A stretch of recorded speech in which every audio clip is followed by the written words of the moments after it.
we are meeting with my daughter, Olivia. Hi. And she is the reason that I started on this journey because she's my second child. And when she was 2.5, I was a preschool teacher and she couldn't cut with scissors. And as she got a little bit older, she couldn't draw pictures. And so that was alarming. I don't know if it's the best word choice, but it was definitely something I noticed was different that she couldn't do that the average person her age could do. And that is because her fine motor skills were not developed. So I started a journey to figure out why she wasn't able to do these things. And it was a long journey. It took almost 10 years. She was 12 years old when we finally found out she had dyslexia. And that was just after moving to Texas. And as I've mentioned lots of times before, so if you've heard any of my recordings before, if people know what dyslexia looks like, it's much easier to determine what it is. So she was in class for only 1 week when her teacher said she's dyslexic. And they didn't do testing until the end of the school year. So her teacher said to get her into special ed with her ADHD. So that's what we did. And before we started this interview today, Olivia and I were talking about what she remembered and doesn't remember. And so she was sharing about her experience in special ed. So we'll talk about that a bit. But so Olivia, tell us, share with us what you remember as a child about being dyslexic. Your reading, your spelling challenges, or your experiences. I don't really remember having much of a struggle or thinking I had much of a struggle as a child. I didn't do a lot of my own reading. You would read stories to me and I would more so listen, so I didn't need to, other than like little picture books that I could easily read, or at least in my mind I thought I was reading. But I don't think I really noticed that I had dyslexia until I started taking classes and people started telling me, you're dyslexic. Sorry, I can't with dyslexic. I knew that, I don't know how to word that other than saying I knew to cheat on someone because I didn't know the answers and they did. And it was first grade when I was volunteering in the classroom and I saw her cheating off of the person she sat next to. I just thought it was addictive. And I mean, that's a dyslexic. We have coping mechanisms. So that was your coping mechanism as early as first grade. Was you were paired up with a partner. So why not get the answers from the partner since they were able to do it, I assume? Yeah. Yep. So Olivia, share with my audience what you remember about when you first were identified with having some learning challenges before you started your dyslexia classes, or once you did start your dyslexia classes. I remember when I first was told that I had dyslexia that the school I was in didn't have a dyslexia program at that exact school, and so they put me in special ed. And after about, I think it was like 2-3 days of being in special ed and realizing that that was not where I needed to be, I wasn't needing the help that the special ed kids needed. I just needed a different way of learning what the teacher was teaching the other kids. So, and very often I do tell parents that that will happen most of the time in America when someone brings their dyslexia diagnosis to the school doesn't know what to do with that. They stick them in the special ed classroom. And unfortunately, they're not set up to use an Orton-Gillingham-based program, which is what you as a dyslexic person.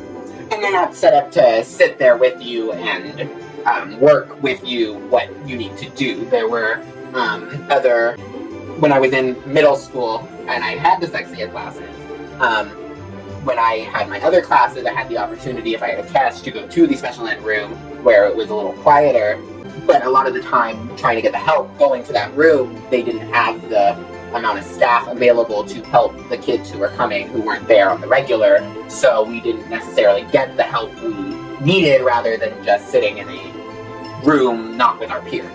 So, which, I mean, that in itself can be beneficial, because I remember the anxiety I felt when I would take a test and I hear all the pencils going down, and I was only halfway done with my test. And that's why I think they had us go, or gave us the option.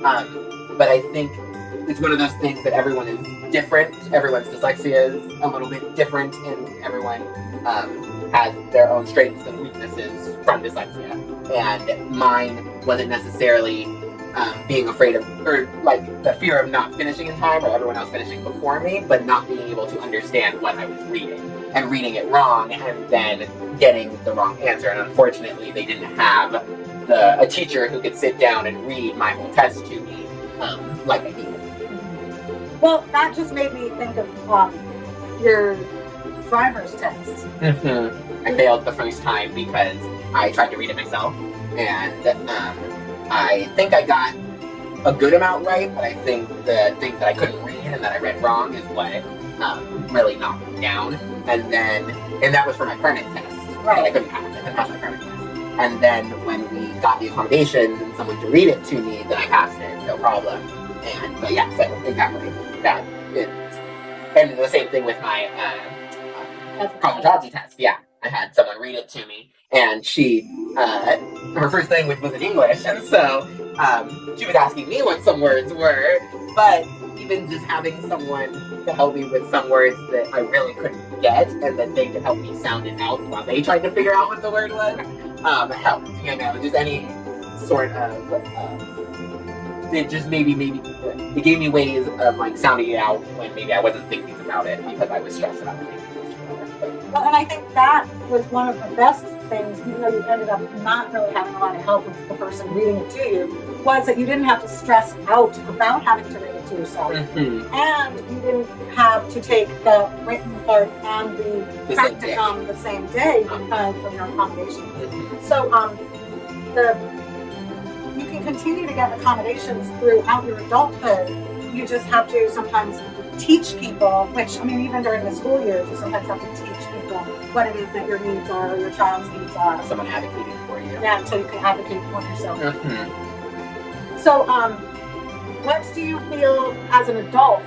Do you feel like your dyslexia is a challenge in some areas at this point in life? No, not as much. I think I've always used the little tips and tricks that I learned from dyslexia. I always find that I am sounding out words, which I never did before doing dyslexia classes and learning how to actually figure out how to spell out a word and stuff. And yeah, I think that, you know, there's going to be struggles, but with technology nowadays, it makes it a little easier with everyday stuff than unless going into it. So, did you find that there was much of a difference between when you first started tutoring in a larger group setting? I mean, not larger like school. There was what, 4 6. It was 4 kids, yeah. Versus when you and I tutored one-on-one. We got more done when it was one-on-one. When it was the group, I think at least when I first started with dyslexia classes, the group, it took a little longer because we were waiting for everyone to be there and everyone to grasp the lesson before we moved on to the next one. So with it being individuals, I was able to kind of speed through it and work at my own pace, and especially because it was you, my mother, who was tutoring me, we were able to, you know, kind of get it done. I think we did it every day. Probably 3 days. Yeah, it was a good amount. But so. Yeah, great. Is there anything you want to share with parents to help them understand dyslexia or understand their child?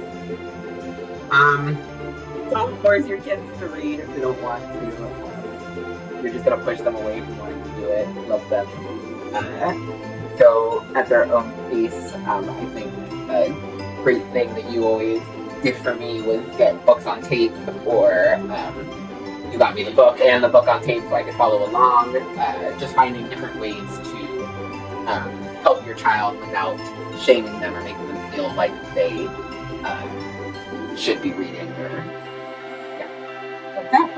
All right. Well, thank you so much, Olivia, for doing this with me. Thanks for having me. Yeah.